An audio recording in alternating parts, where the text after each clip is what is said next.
Hi friends, welcome to 1C Recipes and Vlogs. இது வரைக்கும் நீங்கள் நம்ம சேனலை சப்ஸ்கிரைப் பண்ணலை அப்படின்னா சப்ஸ்கிரைப் பண்ணிடுங்க.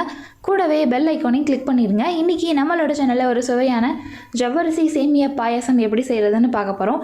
நம்ம நார்மலாக பாயாசம் செஞ்சோம் அப்படின்னா நல்லா ஆறின பின்னாடி கெட்டி சேர்ந்துடும். ஆனால் இதே மாதிரி பாயசம் கண்டிப்பாக ட்ரை பண்ணி பாருங்கள். நல்லா ஆறுனாலும் அந்த பாயசம் கெட்டி சேராது. நம்ம செஞ்சப்போ என்ன கன்சிஸ்டன்சியில் இருந்ததோ அதே மாதிரி தான் இருக்கும். ரொம்பவே சிம்பிளான ஸ்டெப்ஸ் தான். இதே மாதிரி நீங்கள் ஃபாலோ பண்ணி ட்ரை பண்ணி பாருங்கள், கண்டிப்பாக சக்ஸஸ் ஆகும். இப்போ அந்த பாயசம் பண்ணுறதுக்கு ஃபஸ்ட்டு நம்ம ஜவ்வரிசி வேக வச்சு எடுத்துக்கலாம். ஒரு அரை கப் அளவு ஜவ்வரிசி எடுத்திருக்கேன். அதை நல்லா கழுவிட்டு ஒரு 5 நிமிஷம் மட்டும் ஊற வச்சா போதும். இப்போ அந்த ஊற வச்ச ஜவ்வரிசியை ஒரு பாத்திரத்தில் சேர்த்து அது கூட ஊற வச்ச தண்ணி எக்ஸ்ட்ரா கொஞ்சம் தண்ணி சேர்த்து ஸ்டவ் ஆன் பண்ணிடலாம். இந்த மாதிரி ஒரு ஸ்பூன் யூஸ் பண்ணி கை விடாமல் கிளறிட்டே இருக்கணும். ஏன்னா அது ஹீட்டில் வெந்துட்டு இருக்கும் பொழுது பாத்திரத்தோடு ஒட்டுறதுக்கு வாய்ப்பு இருக்குது. இந்த மாதிரி கிண்டிகிட்டே இருக்கணும். அந்த ஜவ்வரிசி லைட்டாக கண்ணாடி பதம் மாதிரி வரும். அந்த ஸ்டேஜ் வந்த உடனே ஃப்ளேம் ஆஃப் பண்ணிவிட்டு இந்த மாதிரி ஒரு ஸ்ட்ரைனர் யூஸ் பண்ணி அதுக்கடியில் ஒரு பவுல் வச்சு இந்த மாதிரி ஆட் பண்ணிக்கோங்க. ஆட் பண்ணிவிட்டு இதில் நார்மல் டேப் வாட்டர் 2 தடவை ஊற்றி அலசி எடுத்துக்கணும். எதுக்காக அப்படின்னா இந்த ஜவ்வரிசியில் இருக்கிற ஸ்டார்ச்சை ரிமூவ் பண்ணுறதுக்கு, ப்ளஸ் அந்த பிசுன்னு இருக்கும் அந்த ஜவ்வரிசி ஒன்றோட ஒன்று ஒட்டி, அதை ரிமூவ் பண்ணிட்டோம் அப்படின்னா தனித்தனியாக நமக்கு ஜவ்வரிசி கிடச்சிரும். அதுக்காக தான் இதை பண்ணுறோம். அடுத்து ஒரு ஃப்ரை பேன் எடுத்துக்கோங்க. அதில் 2 டீஸ்பூன் அளவு நெய் சேர்த்துக்கலாம். நெய் நல்லா சூடான பின்னாடி அதில் முந்திரி திராட்சையை வறுத்து எடுத்துக்கலாம். அந்த திராட்சை நல்லா பபிள்ஸ் மாதிரி எலும்பி வரும். அது வரைக்கும் நம்ம அந்த நெய்யில் வறுத்தா போதும். இப்போ நம்மளோட திராட்சை முந்திரி நல்லா ஃப்ரையாக இருக்குது, பபிள்ஸ் மாதிரி எலும்பி வந்திருக்கு பாருங்கள். இந்த டைமில் அதை நெய்யிலேருந்து ஃபில்டர் பண்ணி எடுத்துக்கலாம். இப்போ இதே நெய்யில் நம்ம எடுத்து வச்சுருக்கிற சேமியாவை ஃப்ரை பண்ணி எடுத்துக்க போகிறோம். எந்த அளவு ஜவ்வரிசி எடுத்திங்களோ அதே அளவு சேமியாவும் எடுத்துக்கோங்க. சேமியா லைட்டாக சூடாகிற வரைக்கும் நம்ம ஃப்ரை பண்ணால் போதும்.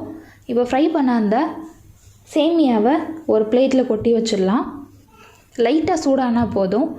சேமியாலே பார்த்திங்க அப்படின்னா பாயசத்துக்கான சேமியான்னு கிடைக்கும், ப்ளஸ் கிச்சடி உப்புமா செய்கிறதுக்கான சேமியான்னு இருக்கும். நீங்கள் எந்த சேமியா வேணால் யூஸ் பண்ணிக்கலாம், டேஸ்ட் மாறாது.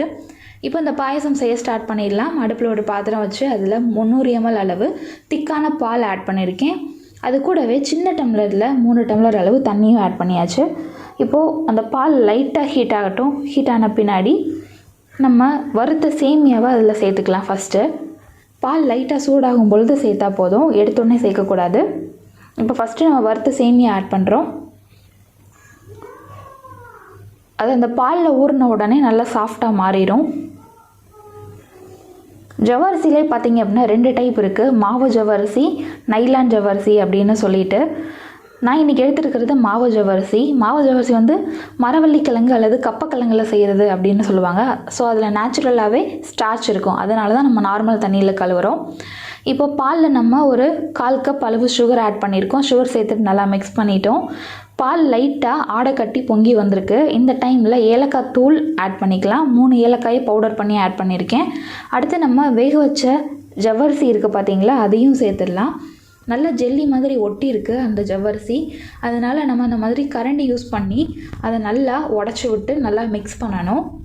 அப்போ தான் தனித்தனியாக நமக்கு பிரிஞ்சு வரும். இப்போ கொஞ்சம் நேரம் பாயில் பண்ணால் போதும். ஒரு திக்கான கன்சிஸ்டன்சி வந்த உடனே ஃப்ளேம் ஆஃப் பண்ணிடுங்க.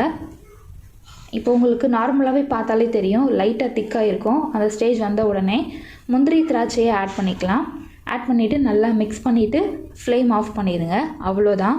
இதே மாதிரி ட்ரை பண்ணி பாருங்கள். கண்டிப்பாக சூடு ஆறுனாலும் கெட்டி சேராது. நம்மளோட சுவையான சேமியா ஜவ்வரிசி பாயசம் சூப்பராக ரெடி ஆயிடுச்சு. இந்த ரெசிபி நீங்களும் ட்ரை பண்ணி பாருங்கள்.